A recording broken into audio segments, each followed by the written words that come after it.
Up next, we got another one from. Up next, we got another one from Jeff. Why do I keep saying this shit like this?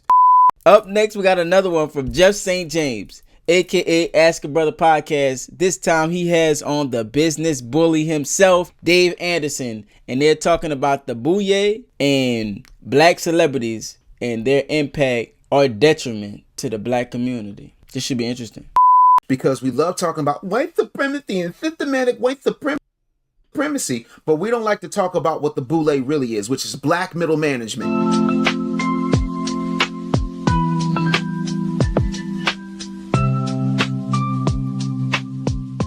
This person, Darvell Dobbin, says the Boule is bought and paid by the elites, and that won't let us progress. So, related literally to what you were saying, for those who aren't aware, how would you describe what the Boule is, and do you think they're ultimately the biggest impediment to whatever progress it is that you're saying that we haven't been able to make? Before they get started, I want you to know that I can't stand Boule motherfuckers, but it's not for what they're about to describe. I don't have the same alignment with a lot of Boule motherfuckers. I'm a free thinker. I don't do groupthink. I don't care what you feel about me, ever. I don't follow your rules, and I'm gonna do whatever the fuck I want to the day I die. That's just how I am. Boule motherfuckers, they don't really like get down with that. Like, they have this thing about them where you gotta act a certain way. I don't know. I never could get with it, so this is gonna be interesting. This is gonna be educational for me. Well, you have to understand two things, and the first thing that I will say to you is that the Boule is how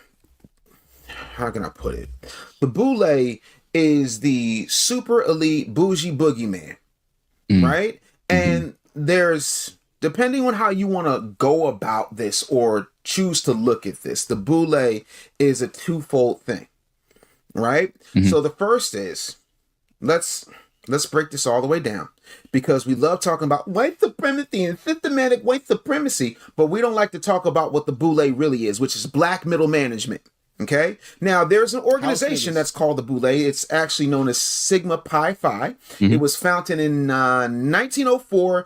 It was the first black Greek letter fraternity for professional men. So we're talking doctors, lawyers, politicians, bootleggers, bit, go to my iPad, the black elite. And here's where it gets controversial, Jeff. It was not built in order to liberate or uplift the talented 10th or uplift the community via the talented 10th. It was built to manage and maintain the status quo. Right? So the Boule kind of functioned like the liaison between black excellence and white acceptance. So their message was simple. We's gonna let you in the house as long as you keep the rest of your people on the porch. Keep them voting a certain way, keep them in line, make sure that they don't cause too much trouble. Right. So to put it another way, if you're at a corporate job, they're the HR department for white power, making sure that nobody too radical gets promoted. Here's what I mean. If you want to see the Boule in action, listen, please do not just rely on what's coming out of my mouth. Do yourself a favor. Go to my Instagram at The Business Bully. Not because I want you to follow me. Not because I need your support. But I want you to go in it, goddamn through way. my followers list. And then I want you to see how many blue checks that weren't bought and paid for, that were handed to legitimate people, celebrities, icons, tastemakers, politicians, everybody you can think of who follows me, who you've never seen me on their show. You've never seen them mention me. You've never even knew that until you went and gone down my followers list that they followed me. I don't understand why he not more popping now. You understand what I'm saying? Once I first heard his message, it was like, bro, this dude, he says exactly what it is that I'm thinking, and he articulates it way better than I do. You ever wonder why you're like, damn, this brother be cooking. Everywhere he go, he be cooking. Yeah. All of a sudden, there's a certain ceiling. All of a sudden, I can do certain shows, and then all of a sudden, oh, we lost the tape. All of a sudden, oh, well, we have to vet this. But, pedophiles, people that have not delivered on their hotel hogwarts, people who are running real estate scams, they just get to go off and do whatever they want to do with absolutely no consequence, because those people He talking about that boy with the Tulsa real estate fund, Jay Morrison. I know a lot of people who used to believe in Jay Morrison, but I just never had. I had a sneaky suspicion he didn't know what he was talking about. And I'm gonna tell you, to get a deal to the table is incredibly difficult because the biggest thing is that you have to learn how to market for one. I've gotten a few deals to the table and I've had to do a lot of marketing. Some of it was guerrilla marketing with bandit signs. I got a deal that way. And then some of it was my way where I had a VA that made a bunch of calls and we were able to get a deal to the table that way. But it's not, Jay Morrison had never even gotten a deal to the table. He just was spewing his shit, but I'm gonna let it keep going. People are allowed in because it's crazy that they are going to be there to keep everything right where it is. So the other Boule, the other unofficial Boule, is the mentality, not just the membership. It's the respectability politics. Let me say that again, because sometimes I get so excited my brain moves faster than my mouth. It's the respectability politics industrial complex. This weirdo belief that if you wear the right suit, you say the right thing, you never make massa uncomfortable again, you can get through equity and get all the equality you could ever want through proper etiquette. Well, as a charm school graduate, I can tell you that that's not happening. Gatekeeping is the thing that is keeping us from progress. It has created a class of black faces in high places who maintain the system instead of dismantling it. And that's why a lot of people were cool with me until I popped this out. Because this book calls it out, not because I hate them, but because I refuse to let our liberation be subcontracted to people who confuse symbolism with substance. So I'm going to go ahead and issue an apology exclusively on your show. I apologize for my hand in making Ricky Smiley a star. Sorry about that. Listen, damn. I think you did. I think you did an excellent job and for people, it's like, well, who's the Boule or who would count? Rather than say necessarily names, I would describe particular occupations. Okay, so this is just celebrities. This is high profile black politicians, obviously. Sure. This includes pastors, preachers. Think of it nice. one way to listen. One way to view it is people who are allowed and given access to get into exclusive environments, get financial benefits and opportunities, get major contracts and deals. The goal is they never get out of line. No. They never speak on direct issues that they're not supposed to, not particularly issues that will actually change anything for the black community. And their job is to motivate you politically and to control you emotionally. Yes. So then every time somebody gets out of line, steps off the plantation, like you said, their middle management, their job as the house slave is to report when you're getting too far off the plantation, politically, emotionally, psychologically, spiritually. So once you do that, and like you said, there's not just the people who have the more formal titles that most people in the community go to for certain things. It's also the mentality like in the Matrix, where it's Agent Smith. People who are a product of the Matrix and they're considered still a zombie. They're still a sheep. They're just following whatever they're told to do. They have the same mindset and talking points as the Boule. That's where they get their news from. That's where they get their truth from. Of course.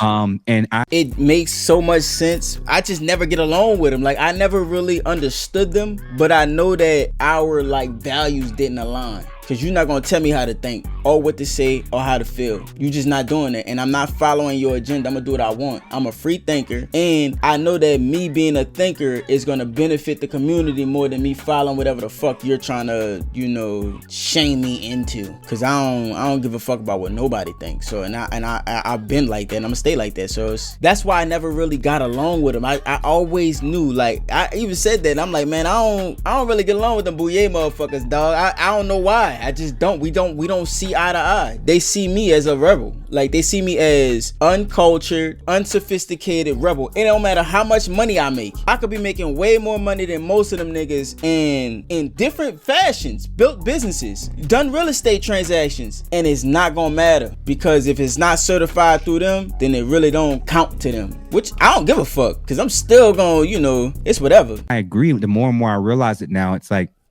I've been able to think more, decide better, and move and buck against the system as I've devalued and lowered how much I'm allowing outside these opinions. influencers and these celebrities. I really don't give a damn about what they got to say about politics. Yeah, I really don't. Again, I really don't. I knew something was wrong when I lived in Camp Lejeune, which is Jacksonville, North Carolina. Right. So, Jeff, to be clear, it's a Marine base. If you've never been to Eastern North Carolina, right? Yeah. And people always say, "Well, Dave, you do so much business everywhere. How come you don't do a lot of stuff in Philly?" I said, "Philly is my home. I can't get down with these folks. There's too many Boule folks up in here." But when 9/11 happened, what I found so interesting wasn't the Twin Towers, wasn't the response, wasn't even the patriotic swell. What I found interesting was when I turned on MTV, they went and called and said, "You know what, guys? Let's talk to Ja Rule." Why do I want to hear from the dude who made Holla Holla about one of the greatest terror attacks to ever hit the mainland American soil? I don't understand that. Now, unlike you, I'm going to say the bad thing. So before I do, the views and expressions of Jeff St. James, Ask a Brother podcast are not necessarily those of Dave Anderson and Jeff St. James' sponsors, this, that, and third, but they are exactly my black ass views, and here they go. And listen, I stand whatever he say, I stand behind it because the brother ain't steered me wrong yet. They my views, for sure. Here are the Boule. And this is a short list. This isn't the entire list. Roland Martin, Boule. D.L. Hughley, Boule. Steve Harvey, Boule. Hell, Steve Harvey said out his own mouth, "The Q's run the radio." And that's only halfway true. They run black morning radio and syndication. They also run black afternoon radio and syndication. I know, I was there. But the truth of the matter is, their job is to be there, and they all act like they're not getting paid. But see, payment takes a lot of forms, because if you go and you watch a lot of their sit downs with the former vice president, it was like, "Well, you know, thank you for helping me with this particular thing, this, that, and third." Go watch what they're saying before the interview takes place. Go watch where they go. See, the difference between you and I are a lot alike in that we will go anywhere, even in enemy territory. Just this past weekend, I told a group of black Republicans and their supporters why black Republicans are problematic. And it's not because they don't have a good message. It's just that they don't have the right person, because they can't walk through the hood. And they mostly sound and look like people whose lunch money I want to take. And I was the kid who was bullied as a kid. And I'm like, yo, lunch money, man. Well, you know, I think we need to do this because, you know, Martin Luther King's a Marxist. And granted. Right. He's fucking right. They're not going to deliver the hood to you because no one is talking tangibles. The problem with the Democrat Party is they have absolutely nothing that they're actually going to come through and offer. The problem with the Republican Party is they have plenty to offer, but they have horrible message. And they're afraid to say the names. They're afraid to say the bad thing. They're afraid to piss off this magical boogeyman. And I'm with Denzel Washington on this, because they asked Denzel a few weeks ago when he was promoting Highest to Lowest with Spike Lee. They said, "Well, how do you feel about cancel culture?" And he said, "Cancel? What? How you want to cancel something I never subscribed to?" I'll put it to you another way. The reason that black people need to have a lot more independence, focus on building their businesses, focus on going for their dreams, is the reason I'm able to talk this greasy. Talk that shit. I don't got no job. Damn right. You're my job. Right. Damn right. My people are my job. I write books. I consult people. I help build businesses. I help people scale. I just got back from an elite barber conference called the Barber Star Conference in the Smoky Mountains of Tennessee. Do you know what it's like to see 50 black people, all professionals, top of their game, sitting and wanting to learn and grow and expand?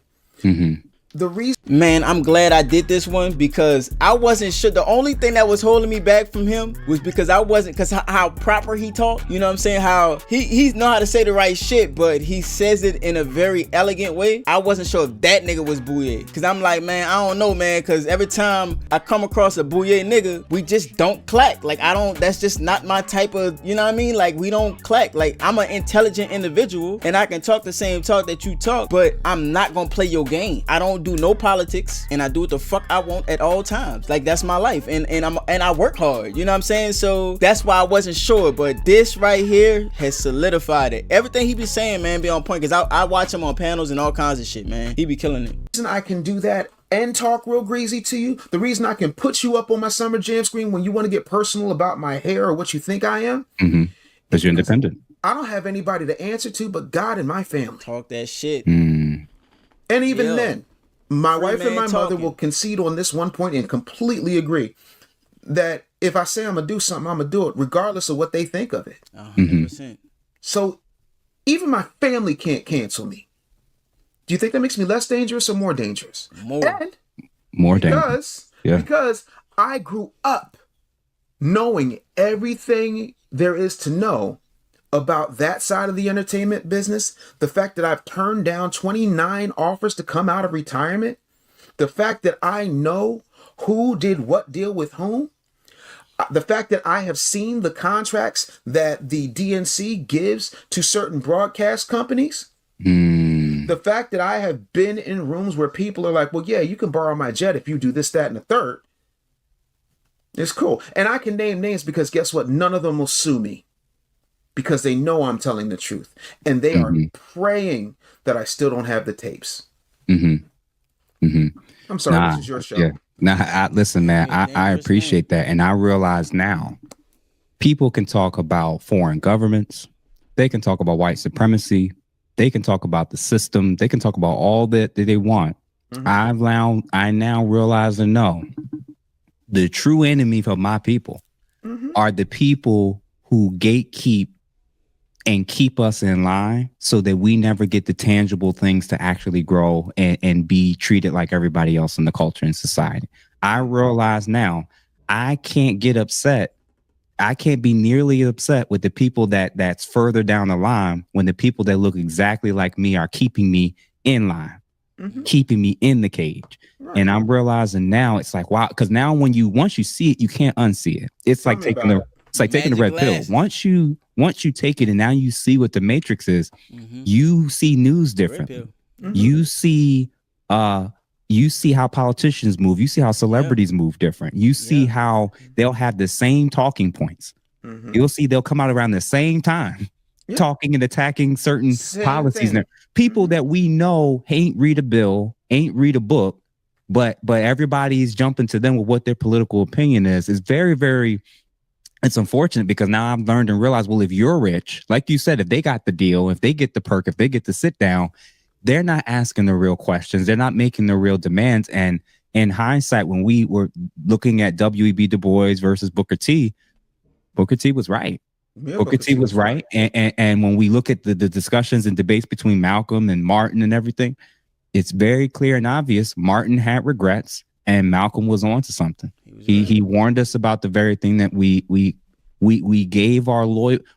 We're the only ones that emotionally will be loyal to something that involves politics. I think that the reason why we're emotionally involved is because a lot of us are raised by women. And so until this matriarchy ends, we're going to be making irrational decisions based off of how we feel about things. I think a lot of black people talk from their feelings. Men especially. It disgusts me when I hear a man talk about how he feel about something instead of telling me what he think. I'm glad this brother did this one, man, because everything he's saying, I've watched him for a while. Everything he said, has always been on point. His message aligns with my ideas of what we need to do as a community, especially my views when it comes to politics. I always say, listen, right now the wave is the Republican wave right now because they have more to offer. But once it suits me, I will jump ship on them at any turn, because the goal is not to be a soldier for any political party. The goal is to make them war over my vote. That's how you stay in control.